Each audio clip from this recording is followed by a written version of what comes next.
Hey everybody, hope you're well. I'm a bit overdue making an update video to the camper shell and the Tundra build. And the truck and outside's a muddy mess today, but I figured I'd go ahead and try to get it in for the sunset.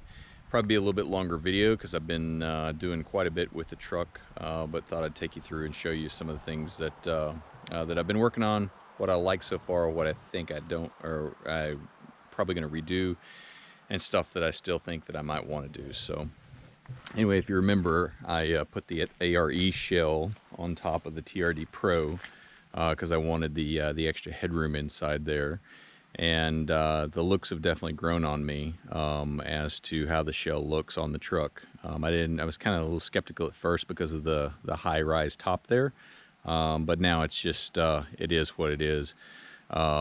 Maybe I actually start out here on the outside just to show you real quick some of the things you don't see on a daily basis. So if you can see that there on top of the shell, I have a thin film 200 watt solar panel that is tied into the truck's electrical system. I'll show you that in a minute. And it's doing a great job.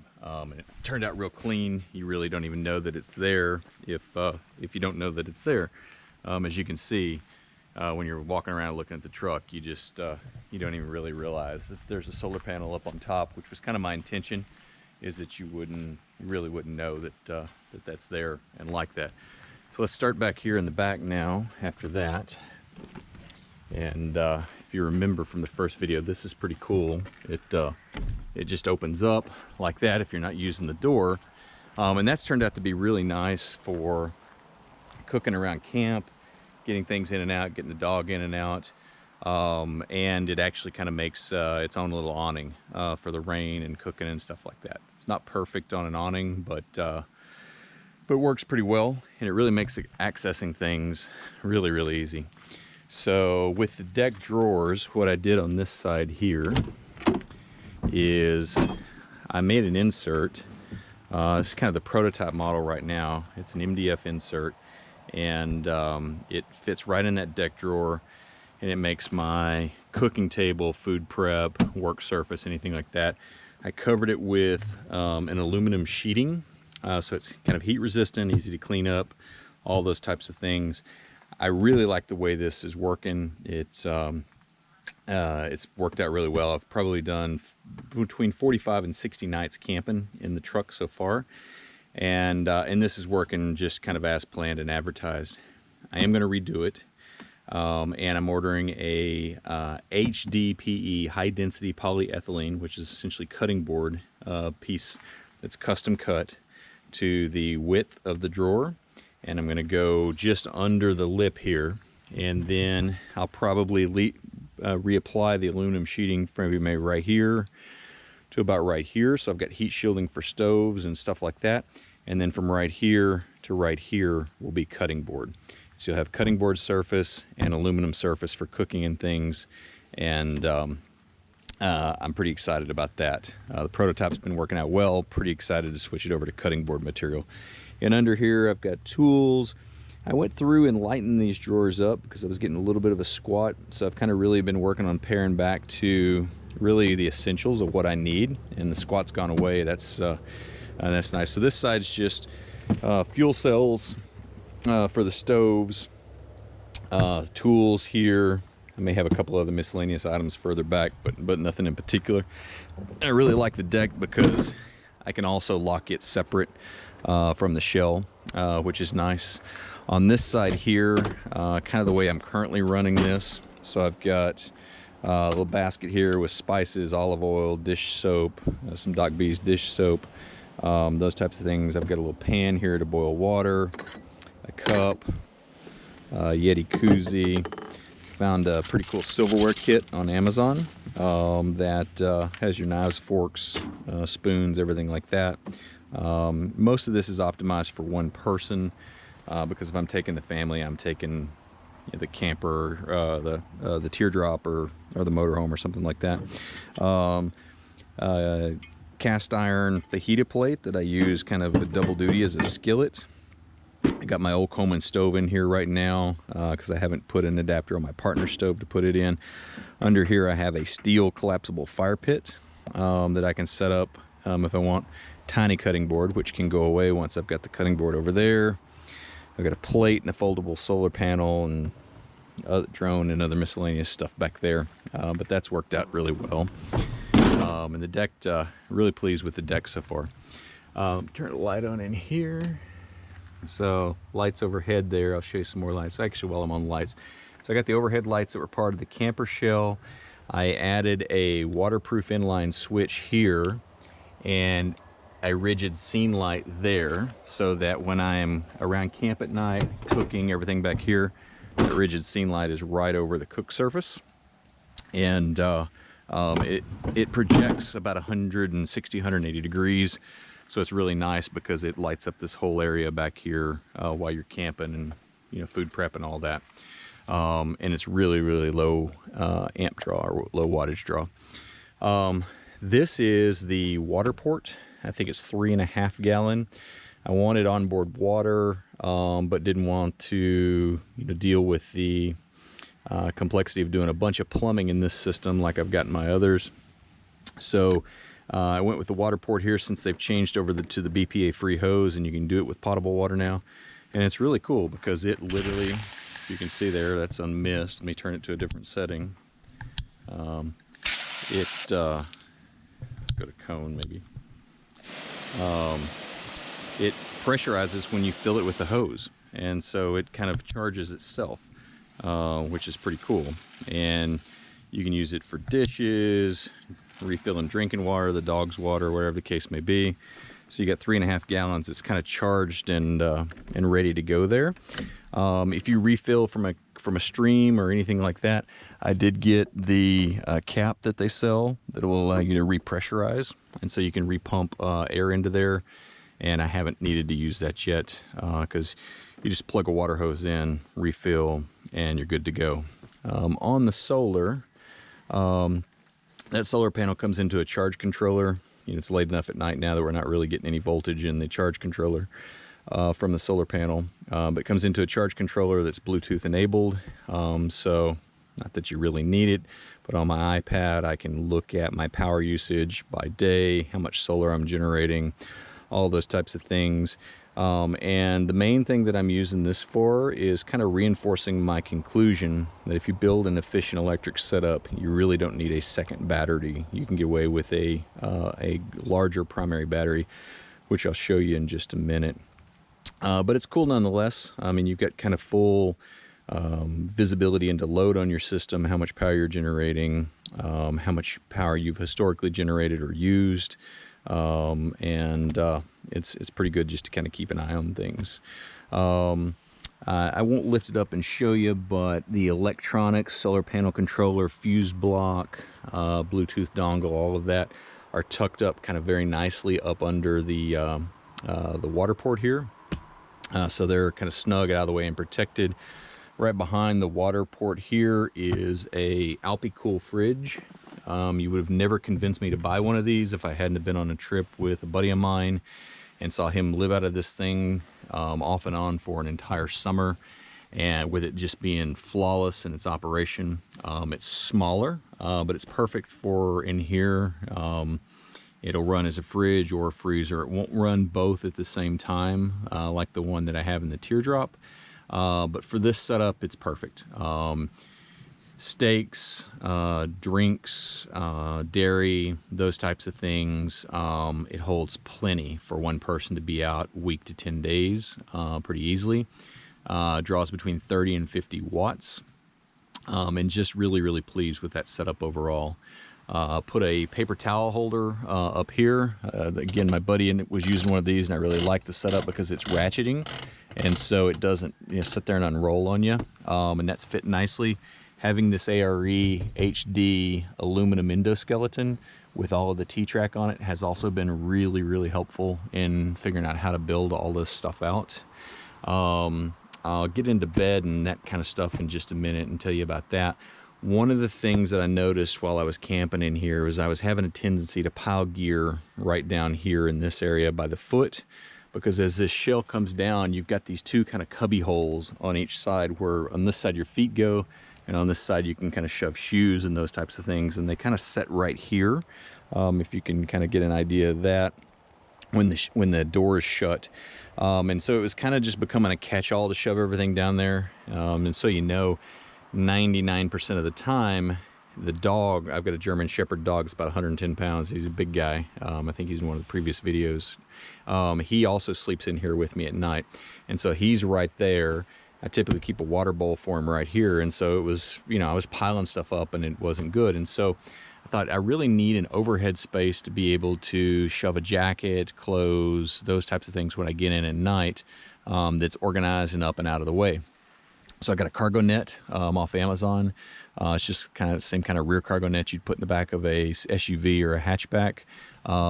Put it into the T-Track, and it's working fantastic. I also put a little metal basket up there you can see I've got a headlamp up there now. I've got a candle lantern and a lighter. A candle lantern will heat this camper about 20 degrees over ambient temperature. So if it's 28 degrees outside, that candle lantern will heat this to 48 to 50 degrees inside, nice and toasty. And because of the carpet inside, it tends to hold and retain its heat really well. On the mattress, I got a Lucid folding mattress off Amazon. Took the top section out, and that fit in there actually really, really well. I had it in here just as is first. I then ordered a waterproof encasement because obviously with the dog and I getting in and out, and it's been raining a lot here, and we've been camping a lot in the rain, you'd have a tendency to get your mattress covered in dog hair and wet and everything like that, and just kind of turn it into a bit of a mess. So I put it in the waterproof encasement, and for a while I ran a wax canvas wool blanket over the top of it, which was nice because with cleanup I could just grab my brush here and brush it off, and that was working really good, but I wanted something maybe a little bit more permanently installed. And so I ordered, there's a place on Amazon where I found you could get waxed canvas tarps made to size. So I ordered a wax canvas tarp that was made to size of this mattress. And you can see it fits real tightly around it. I've got one bungee cord across there that kind of holds it down and in place. And I'll show you what I did up top here in a minute. But that holds it in place. I've got it tethered in there with some eyelets that can be easily removed. But this is waterproof, and so, water drips on this thing, you just wipe it off with the brush. Dog hair gets on this thing, like there's some right there, you just wipe it off with the brush. And when I get home from a camping trip, I open this thing up, I get my air compressor, and I just blow it out. And so it's made cleanup a breeze. I've been sleeping with a down sleeping bag in here. I ordered a Woods Canadian canvas bag to put in here because I wanted something that was a little bit more durable, that I could beat on a little bit than one of my nice wool sleeping bags, or down sleeping bags. And so this is new. I've slept in it one night. It was really warm. I'll let you know more about it as we go. I do anticipate I'm going to be doing a lot of summer camping in here, and so I do have now an overhead fan. This is a marine fan. Let's see if I can do it here one-handed. It's kind of cool because it is a multi-axis fan. You can lock that in different positions.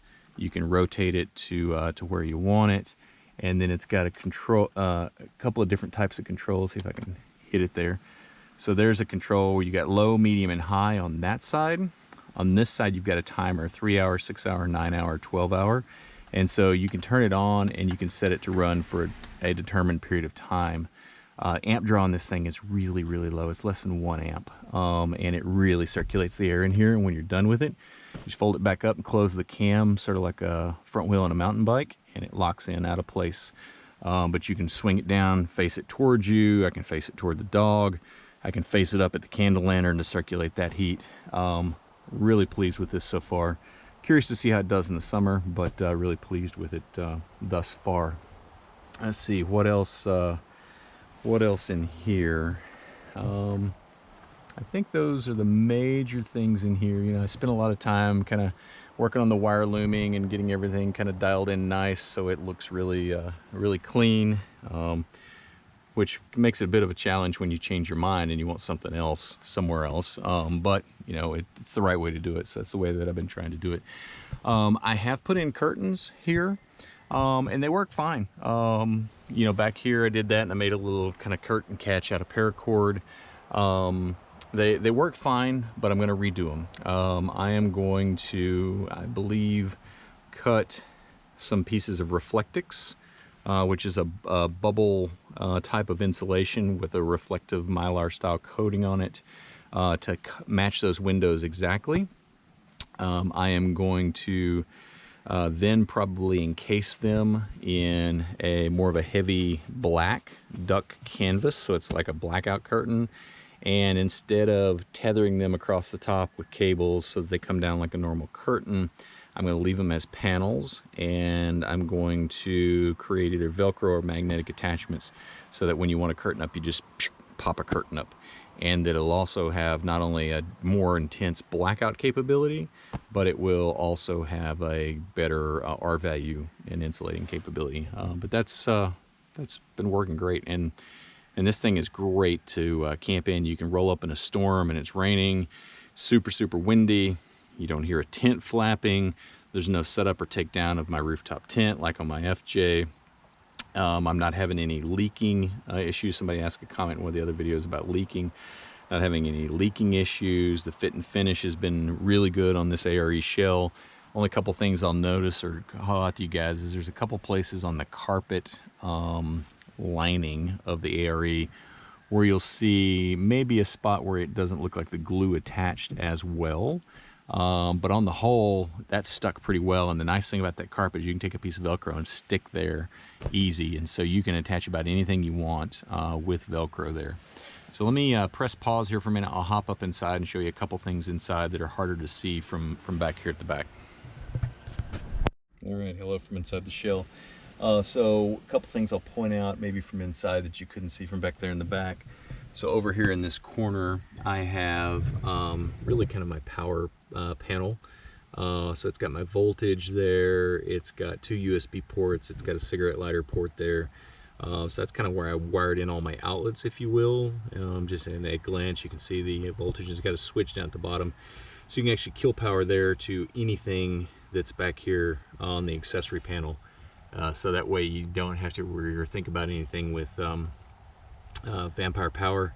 And there's also enough floor space here that I can throw a couple of Nalgene bottles in here at night really easily. You can kind of see there also how I've attached that tarp. I bought some eyelets and some T-track nuts, and just attach the tarp directly to those. So if I want to take the whole thing out, I unclip the carabiners and slide the whole thing out. Otherwise, it stays very snug and in place, really, no matter what's going on here. The back window, you know, when I'm camping, I find that I can just leave that thing open, and it really doesn't matter how hard it's raining outside. I don't get a lot of rain inside on me because the gap between the shell and the back window of the truck are tight enough that you really don't lose. You don't really get any water in. The other thing I have done once or twice is roll the back window of the Tundra down right before I go to sleep and run the heater on high for a while. I've actually heated it up back here to 78 degrees using the heater on the truck. And so that's kind of nice to get it nice and toasty in here. And then after that, a candle lantern just kind of hanging off to the side here will pretty well keep up with anything else that you need. Let me show you a couple things outside, and then I'll try to bring this video in for a landing. So as you saw from the solar charge controller, I've been keeping up with all the power consumption of the fridge, the lights, all the accessories that I'm using, everything like that. And I built several different solar systems, dual battery systems now for myself and for others. And I was beginning to believe that I could get one here that was efficient enough that I could get by with a single battery setup. Based on consumption that I'm seeing right now around the fridge full time and everything, that is absolutely going to be the case. So I joined the X2 Club, and I added the Northstar X2 27F battery in here, which is 92 amp hours, which gives me about 45 usable amp hours. And that is about 2 times my daily consumption right now, the 45 amp hours. So the whole battery's, what's that, 4 times my overall usable capacity. So I think I'm going to be quite happy with this. I do carry a Noco jump start pack in the center console. It's always plugged into that cigarette lighter in there. In the event that it does go dead, I've got a way to start myself, or I just set still and let the solar recharge me and I'm good to go. For those of you who spend a lot of time looking under a Tundra hood, you may be wondering what this is. This is a Wi-Fi transmitter for a Garmin camera, and I'll show you what I did with it here in just a minute. I basically created a rock cam for the Garmin Overlander using that. So let me show you inside here real quick. All right, truck's a mess inside here, but that is the Garmin Overlander. I'm just using their mount up on the dash. I did a little bit of electrical engineering here, so to speak, though, and you know, all of our Toyotas have these garage door buttons up here on the mirror, and so they transmit at a certain frequency. Out there where you saw that wireless camera a little bit further back on the firewall, I added a receiver that's tuned to this frequency with a relay. And so what that allows me to do is to hit that button there and to be able to turn on and off accessories. And so there it is. That's the rock camera underneath the truck. A little hard to see as it's getting darker here, but what you're looking at is my TRD skid plate and the front of my 2 tires. And so, I don't know if I can start it and show you, but essentially, as I move my tires there, you can see it starting to move on the camera, right? That is the ability to spot myself now using that Garmin wireless camera and the Overlander. And then when I want to turn it off, I just press the button there, transmit the garage door signal, shuts it right back off and right back to the Overlander.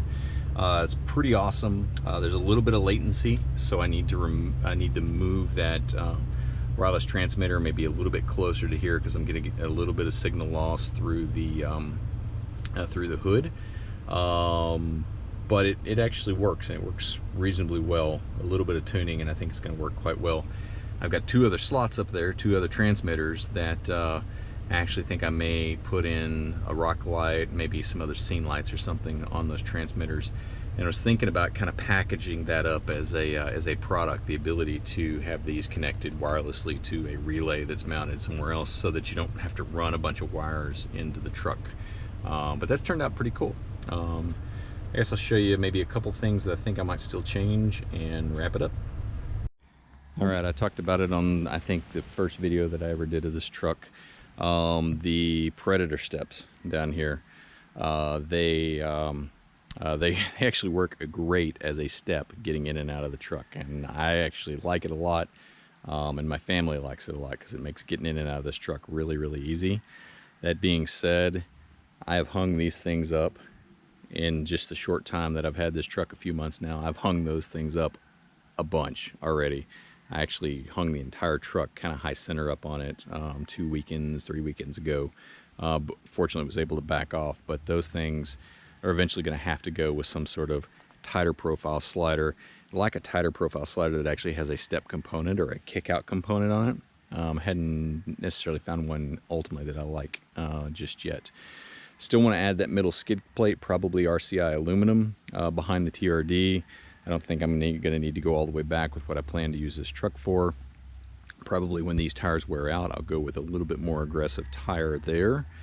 Still on the fence about front bumper, but I don't think that I'm going to do it. It's kind of still where I'm leaning. Same with back bumper. I have got a little bit of use so far out of the Skidmark 4x4 kind of rear hitch slider. And it's doing its job just fine. So that's kind of my update. Hopefully that that's interesting and helpful and answers some of the questions you guys have been posting. And as I sleep in it more and learn more and change more, I'll try to come back and do another update. So thanks for the time.